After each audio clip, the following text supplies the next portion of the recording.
अस्सलामु अलैकुम वरहमतुल्लाहि वबरकातुहू। अल्हम्दुलिल्लाहि कफ़ा व सलामुन अला इबादिहि अल्लज़ीना इस्तफ़ा, अम्मा बाद। मोहतरम नाज़रीन किराम, एक अहम टॉपिक लेकर आप लोगों के सामने हाजिर हूँ, दिवाली की मिठाई। देख लीजिए, दिवाली के मौके पर क्या होता है। दो तरीके की मिठाइयाँ हमारे दरमियान हैं। नंबर एक मिठाई तो वो है जो देवी देवताओं पर चढ़ाकर तकसीम की जाए। एक दूसरी मिठाई वो है जो दुकान से डायरेक्ट खरीद कर तकसीम कर दी जाए। होता यह है कि जो लोग काम करते हैं तो उनके सेठ दिवाली के मौके पर मिठाई खरीद के दे देते हैं। तो ये दोनों के बारे में ज़रा हुक्म सुन लीजिए।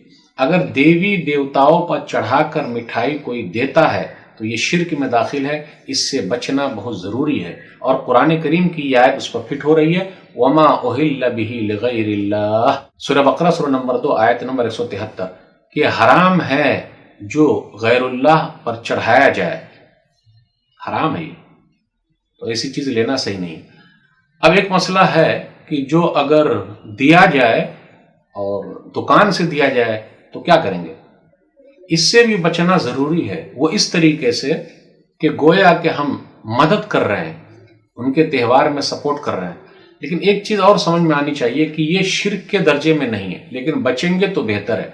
अब मसला यह है कि अगर उससे बचते हैं दुश्मनी पैदा हो जाती है, ताल्लुकात टूट जाते हैं, तो आदमी क्या करे, मजबूरी में ले और अपने किसी गैर मुस्लिम भाई को दे दे। लेकिन दिल में वो सोचे कि जी जो मैंने लिया है वो तो सही नहीं, लेकिन ताल्लुकात खराब हो जाएंगे तो क्या करना। इसलिए बचना ज़रूरी है। इख्तलाफ नहीं होना चाहिए, परेशानी नहीं होनी चाहिए, ताल्लुकात टूटने नहीं चाहिए, प्यार मोहब्बत बरकरार रहें। तो ये चंद बातें मैंने दिवाली की मिठाई के ताल्लुक से आप लोगों के सामने रखी है। ताल्लुकात न टूटने पाए और कोशिश कीजिए काम भी बन जाए, सांप भी मर जाए और लाठी भी न टूटे। हाज़ा मा इंदी वल्लाहु आलम बिस्सवाब। वस्सलामु अलैकुम वरहमतुल्लाहि वबरकातुहू।